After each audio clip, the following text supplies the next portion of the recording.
Hello friends, welcome to my channel. Friends, మీకు మా video నచ్చినట్లయితే వీడియోని లైక్ చేయండి, అలాగే ఛానల్ని సబ్స్క్రైబ్ చేసుకోండి. ఈ వీడియో చాలా ఇంట్రెస్టింగ్గా ఉండబోతుంది, తప్పకుండా చివరి వరకు చూడండి. సత్యమూర్తిని అవమానిస్తున్న హర్షవర్ధన్కి దిమ్మ తిరిగే షాక్ ఇచ్చిన మిథున. అసలు ఏం జరిగింది తెలుసుకోవాలి అంటే ఈ వీడియోని ఎక్కడ స్కిప్ చేయకుండా చూసేయండి. ఇక వీడియోలోకి వెళ్ళినట్లయితే రౌడీలు మిథునాని అల్లరి చేస్తూ ఉంటే శారద మిథునాని ఇంట్లోకి తీసుకొస్తుంది. అది చూసి సత్యమూర్తి కోపంగా చూస్తూ ఉంటే అప్పుడే శారద, చూడండి, ఇప్పుడు నేను ఆ అమ్మాయిని ఇంట్లోకి తీసుకొచ్చింది ఒక సాటి ఆడదానిలా. ఒక అమ్మాయి అలా ఆరు బయట ఒంటరిగా ఉండడం మంచిది కాదండి, అర్థం చేసుకోండి అని చెప్పి మిథునతో, చూడమ్మా, అక్కడ నువ్వు ఒంటరిగా ఉన్నావని నేను ఇలా చేశాను. నీ స్థానంలో ఎవరున్నా ఇలాగే చేసేదాన్ని. కాసేపు ఇక్కడ ఉండి మనసు కుదుట పడ్డ తర్వాత మీ ఇంటికి వెళ్ళిపోమ్మా అని శారద అంటుంది. శారద అలా చెప్పగానే ఇక మిథున, లేదండి, నేను ఎక్కడికి వెళ్ళను. నేను ఏ క్షణమైతే ఈ ఇంట్లో అడుగు పెట్టానో ఇది నా అత్తవారిల్లు. నేను చావైనా బ్రతుకైనా ఇక్కడే ఉంటాను అని మిథున స్ట్రాంగ్గా చెప్పి ఇక ఒక చోటకి వెళ్ళి కూర్చుంటుంది. అది చూసి శారద, సత్యమూర్తి, సూర్యకాంతం, ప్రమోదిని అందరూ కూడా ఒక్కసారిగా షాక్ అయిపోతారు. మిథునని పట్టించుకోకుండానే ఎవరి పనులు వాళ్ళు చేసుకుంటూ ఉంటారు. ఇక సూర్యకాంతం మాత్రం మిథునని చూస్తూ, ఏంటి ఈ పిల్ల ఈ ఇంట్లో తిష్ట వేసుకొని కూర్చుంది, ఇది ఇంట్లోకి వస్తే మాకు ఈ ఇంట్లో ఒక వాటా హూస్టింగ్ అయిపోతుంది కదా, ఇప్పుడు ఏం చేయాలి అని సూర్యకాంతం అనుకుంటూ ఉంటుంది. కాసేపు ఆగిన తర్వాత మిథునకి రాత్రంతా వర్షంలో తడవడం వల్ల చలికి వణుకుతూ ఉంటుంది. అప్పుడే అటుగా వెళ్తున్న ప్రమోదినితో అక్క అని పిలుస్తుంది. ఇక ప్రమోదిని ఏంటమ్మా అనగానే అప్పుడు మిథున, అక్క, రాత్రంతా వర్షంలో తడవడం వల్ల బాగా చలిగా ఉందక్క, నీ పాత చీరలు ఏమైనా ఉంటే ఇస్తావా అని అడుగుతుంది. మిథున అలా అడిగేసరికి అప్పుడే సూర్యకాంతం అక్కడికి వచ్చి, ఏంటమ్మా, చీర కావాలా? ఎలాంటి చీర కావాలి? ఫ్యాన్సీ చీర కావాలా? పట్టు చీర కావాలా? డిజైన్ చీర కావాలా? పళ్ళు ఏ డిజైన్ ఉండాలి అని ఎగతాళిగా మాట్లాడుతూ ఉంటుంది. ఇక అప్పుడే ప్రమాదిని, కాంతం, ఎందుకు ఆ అమ్మాయిని అలా అంటావు అని అడిగితే అప్పుడు సూర్యకాంతం, లేకపోతే ఏంటక్క, ఆ పిల్ల నేను ఈ ఇంటి కోడలనని ఇంట్లో వచ్చి కూర్చుంటే మీరంతా ఏమీ పట్టనట్టుంటారేంటి అని అంటుంది. అప్పుడే ప్రమోదిని, మరేం చేయమంటావు, పాపం ఆ అమ్మాయి ఎంత వెళ్ళమని చెప్పినా వెళ్ళడం లేదు కదా అని అంటుంది.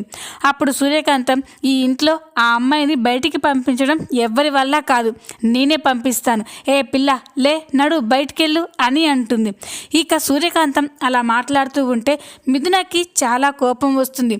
ఇక వెంటనే, సరే, నేను బయటికి వెళ్తాను, కానీ నాకంటే ముందు మీరు కూడా బయటికి నడవండి అని అంటుంది.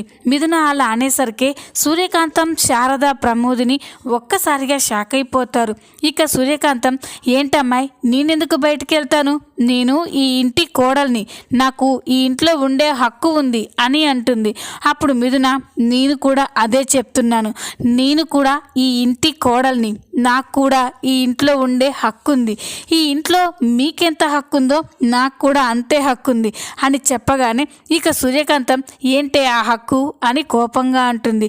అప్పుడు మిథున తన మెడలో ఉన్న తాళిని చూపించి, ఇదే నా హక్కు, ఇప్పుడు అర్థమైంది అనుకుంటాను నేను ఈ ఇంట్లో ఉండడానికి అర్హత ఉందో లేదో అని చెప్పి ఇక మిథున అనగానే సూర్యకాంతంకి చాలా కోపం వస్తుంది.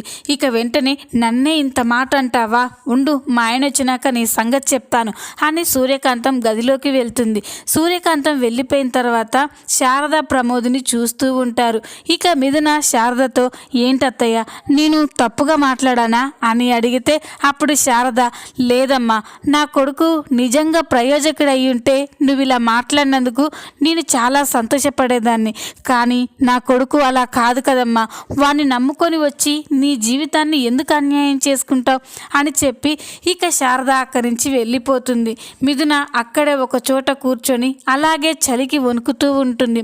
ఇది ఇలా ఉండగా మరో పక్క హర్షవర్ధన్ మిథునతో మాట్లాడి ఎలాగైనా మిథునని ఒప్పించి ఇంటికి తీసుకెళ్ళడానికి సత్యమూర్తి ఇంటికి వస్తాడు.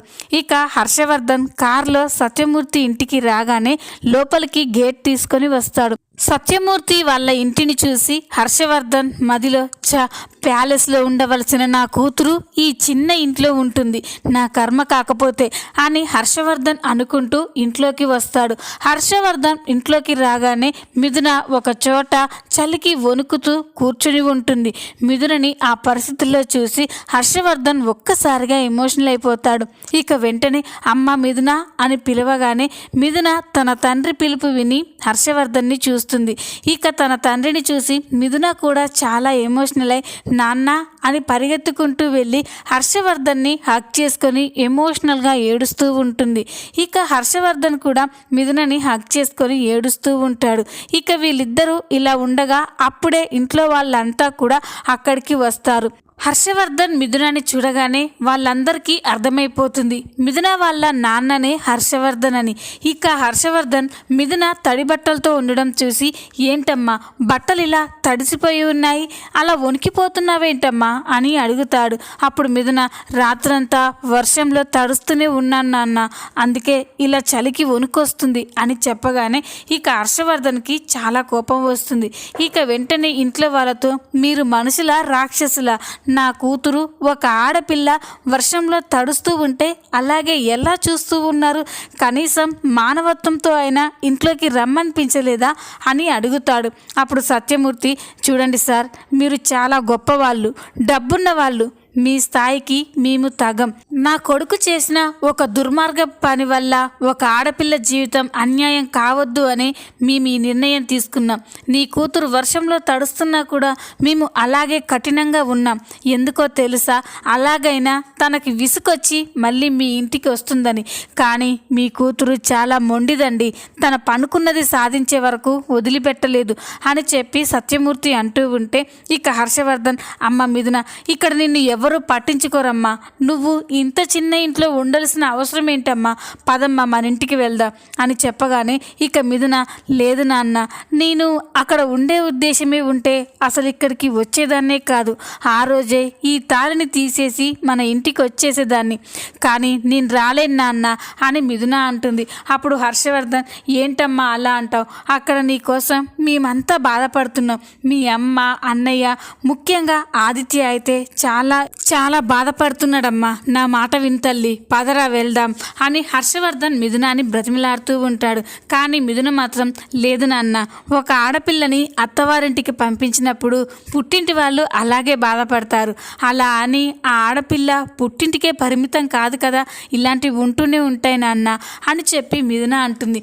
ఏంటమ్మా ఇంత మొండిగా మాట్లాడుతున్నావు, అసలు తాళి కట్టిన వాడే నిన్ను భార్యగా ఏలుకోవడం లేదు, నువ్వు ఎలా ఉంటానంటున్నావు, వాడొక రౌడీ పోరంబోకు జూలై అయినా వాణ్ణి కాదు, వాణ్ణిలా పెంచిన వాళ్ళ అమ్మ నాన్నల్ని అనాలి అని హర్షవర్ధన్ సత్యమూర్తి వైపు కోపంగా చూస్తూ అంటాడు. ఇక అది చూసి సత్యమూర్తి శారద మిథున అయితే షాక్ అయిపోయి చూస్తూ ఉంటారు. ఇక ఇంకా కోపంగా లేకపోతే కన్న కొడుకుని పెంచే పద్ధతి అలాగేనా, కని గాలికి వదిలేశారు, వాడు రౌడీలా గూండాలా జులాయిలా తిరిగి అమాయకురాలైన ఆడపిల్లల మీద తాళి కట్టి ఇలా వాళ్ళ జీవితాలని అన్యాయం చేస్తున్నారు, మీరే కానీ వాడిని సక్రమంగా పెంచుంటే ఈరోజు నా కూతురికి ఈ పరిస్థితి వచ్చిండేదే కాదు అని హర్షవర్ధన్ కోపంగా అంటాడు. ఇక హర్షవర్ధన్ అలా మాట్లాడుతూ ఉంటే మిథునకి చాలా బాధగా అనిపిస్తుంది. ఇక అప్పుడే శారద చూడండి ఇందులో మా తప్పేముంది అని అడుగుతాడు. అప్పుడు హర్షవర్ధన్ మీ తప్పు కాకపోతే ఇంకెవరి తప్పు ఉంది, కొడుకు సరిగ్గా పెరగకపోతే ఆ తప్పు తల్లిదండ్రులది, ఇంకా ఈయన గారు పెద్ద మాస్టర్ అంట, కన్న కొడుకు జీవితాన్ని బాగు చేయలేకపోయాడు, అతన్నే సరైన మార్గంలో పెట్టలేకపోయాడు, అలాంటి అతను పిల్లలకి చదువు చెప్పి వాళ్ళ భవిష్యత్తుని సరిదిద్దుతారా, వాళ్ళకు కూడా రౌడీయిజం గూండాయిజం నేర్పి ఇలా కొడుకు చేసినట్టే ఇలా చేయమని నేర్పిస్తాడు అని హర్షవర్ధన్ సత్యమూర్తిని నోటికొచ్చినట్లు అవమానిస్తూ ఉంటాడు. అది చూసి మిథున అయితే తట్టుకోలేక కోపంతో మిస్టర్ హర్షవర్ధన్ అని కోపంగా అరుస్తుంది. మిథున తనని అలా పేరు పెట్టి పిలవడం చూసి హర్షవర్ధన్ ఒక్కసారిగా షాక్ అయిపోతాడు. అప్పుడే మిథున ఇంకొక మాట మా మామయ్య గారి గురించి తప్పుగా మాట్లాడితే మర్యాద దక్కదు అని వార్నింగ్ ఇస్తుంది. మిథున తనతో అలా మాట్లాడడం చూసి హర్షవర్ధన్ షాక్ అయిపోతాడు. ఏంటమ్మా, నీ తండ్రిని పట్టుకొని అలా పేరు పెట్టి పిలుస్తున్నావా అని అంటే అప్పుడు మిథున, లేకపోతే ఏంటి నాన్న, పాపం మా మావయ్య గారు ఏం తప్పు చేశారు, ఆయనని మీరు ఇంతలా అవమానిస్తున్నారు, నేను నా అత్తవారింటిని అవమానిస్తూ ఉంటే ఎలా చూస్తూ ఊరుకుంటాను అని చెప్పి మిథున అనగానే ఇక హర్షవర్ధన్ షాక్ అయిపోతాడు. చూడమ్మా, నిన్ను ఎలా ఇంటికి తీసుకెళ్లాలో నాకు బాగా తెలుసు, ఈ తండ్రి మాత్రం నిన్ను వదిలేయడు అని చెప్పి హర్షవర్ధన్ కోపంగా అక్కడి నుంచి వెళ్ళిపోతాడు. హర్షవర్ధన్ వెళ్ళిపోయిన తర్వాత సత్యమూర్తి మిథున దగ్గరికి వచ్చి, ఏంటమ్మా నువ్వు చేసింది, నీ కన్న తండ్రి నీ కోసం వస్తే నువ్వు అతన్ని ఇంతలా అవమానించి పంపిస్తావా అని అంటే అప్పుడు మిథున, మామయ్య గారు, ఆడపిల్లకి పెళ్ళయ్యేంత వరకే పుట్టింటి మీద గౌరవం ఉంటుంది, పెళ్లి తర్వాత అటు పుట్టింటిని ఇటు అత్తవారింటిని గౌరవించాలని అనుకుంటుంది, కానీ నా ముందే మా నాన్నగారు మిమ్మల్ని అలా అంటూ ఉంటే నేను ఎలా చూస్తూ ఊరుకుంటాను, అది నాకు గౌరవం తక్కువ కాదా అని మిథున అనగానే ఇక సత్యమూర్తి శారద అయితే చాలా ఎమోషనల్ అయిపోతారు. ఇక సత్యమూర్తి, అసలు నీలాంటి అమ్మాయి నా ఇంటికి కోడలుగా వచ్చిందని సంతోషపడాలో లేక నా కొడుకు రౌడీ అని నీ జీవితం అన్యాయమైపోతుందని బాధపడాలో అర్థం కావట్లేదమ్మా అని చెప్పి సత్యమూర్తి అంటూ ఉంటాడు. ఇక ఈ విధంగా సత్యమూర్తిని అవమానిస్తున్న తన తండ్రిని మిథున వార్నింగ్ ఇవ్వబోతుంది. ఈ వీడియో కనుక మీకు నచ్చినట్లయితే లైక్ చేయండి, సబ్స్క్రైబ్ చేసుకోండి. Thanks for watching.